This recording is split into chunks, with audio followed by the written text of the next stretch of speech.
बैठल हूँ।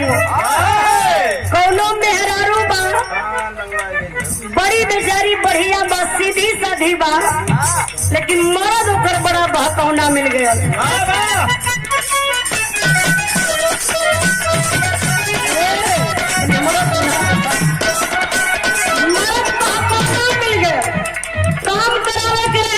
भैया तो बाकाए दे तो क्या जानू शॉपिंग कराई, रसगुल्ला खियाई, नथिया गढ़ाई, मेरे हुआ फलों से देखा।